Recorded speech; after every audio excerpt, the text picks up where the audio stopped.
Assalamualaikum Sobat Seni, juga kepada mahasiswa saya di UIN Suska Pekanbaru. Apa kabar? Semoga Anda semua sehat-sehat saja dalam lindungan Allah Subhanahu wa Ta'ala. Di musim wabah seperti ini, jaga kesehatan, taat prosedur yang dihimbau oleh pemerintah. Kali ini saya akan membahas tentang pentingnya riset dalam sebuah produksi film dokumenter.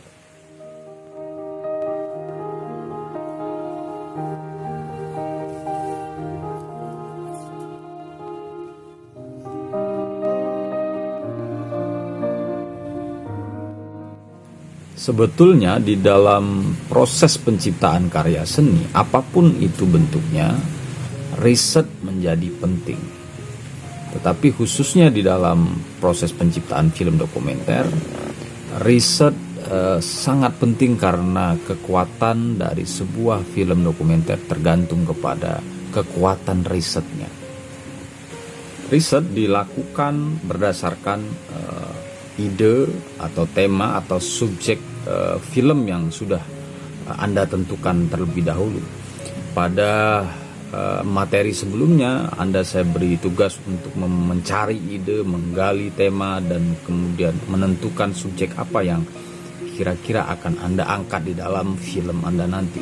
Berdasarkan dari subjek pilihan itu, kemudian Anda melakukan proses riset. Saya sudah membaca sejumlah usulan dari subjek film, ide film yang akan Anda kerjakan. Dari berbagai usulan, ide, dan subjek itu saya melihat ada beragam jenis. Kita tahu bahwa jenis film dokumenter itu cukup banyak. Ada yang film sejarah, ada yang biografi, ada yang mitos, ada yang legenda, ada yang berangkat dari ilmu pengetahuan, kemudian juga ada yang biografi, dan banyak lagi jenisnya.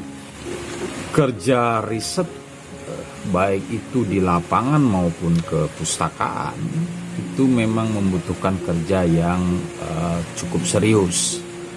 Ada banyak cara yang bisa Anda lakukan, bisa melalui wawancara, bisa melalui riset data-data kepustakaan.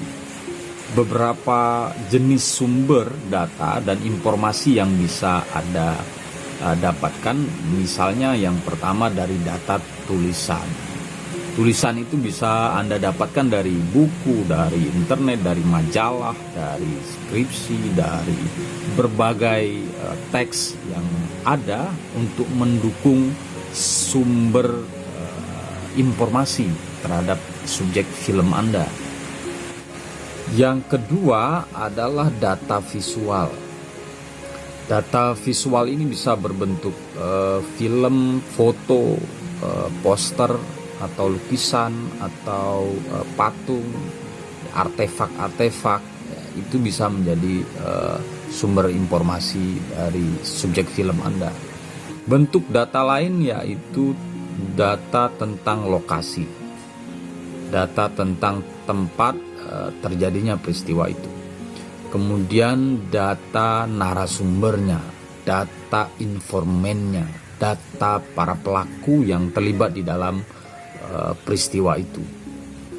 Semua jenis-jenis data ini, bentuk data-data ini Anda perlu kumpulkan, Anda cari begitu, dan tentu saja dalam kondisi seperti ini Anda mungkin tidak bisa turun ke lapangan, tetapi upayakan semaksimal mungkin mencari data-data itu dalam bentuk-bentuk yang sudah saya sebutkan tadi. Anda bisa melakukan risetnya di dalam melalui telepon dan lain-lain.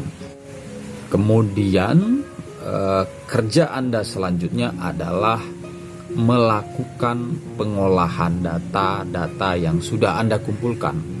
Artinya dalam proses pengolahan ini Anda tentu saja tidak akan menggunakan semua informasi-informasi itu, karena Anda harus memilih dan memilahnya sesuai dengan subjek yang akan Anda angkat.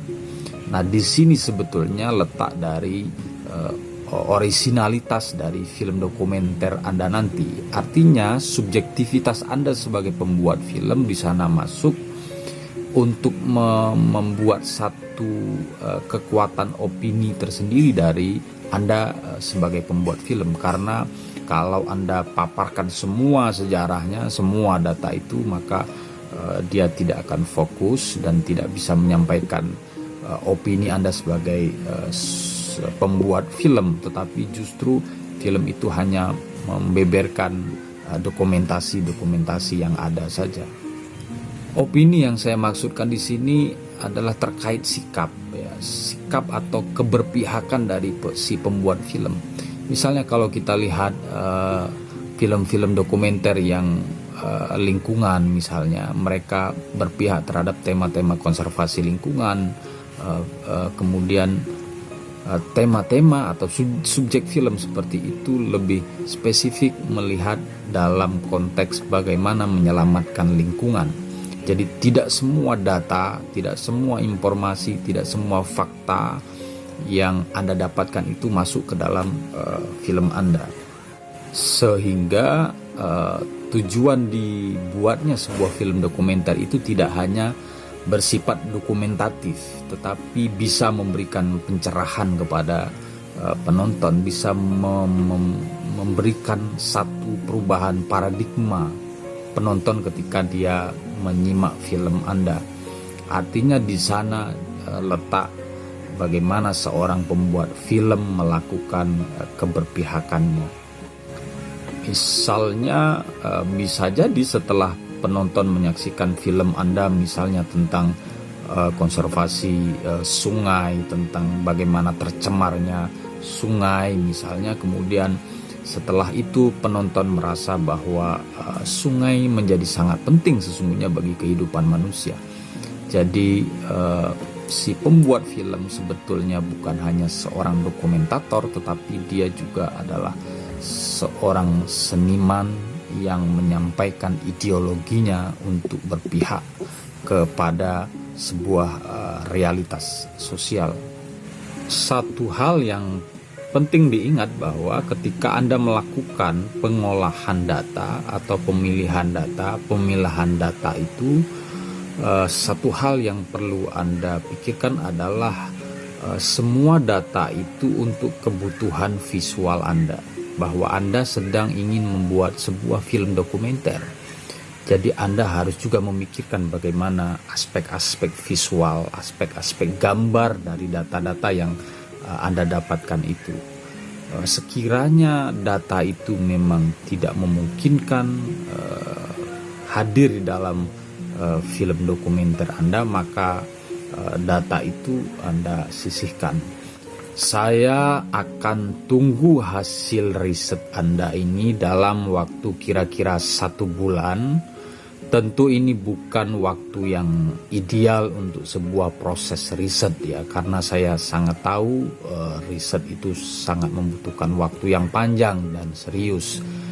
Tetapi dalam konteks perkuliahan ini saya ingin Anda menyelesaikannya dalam waktu 1 bulan ini, kemudian hasil dari pengolahan data hasil riset Anda bisa serahkan kepada saya dan akan kita diskusikan lebih lanjut bagaimana implementasinya dalam penulisan skenario film dokumenter.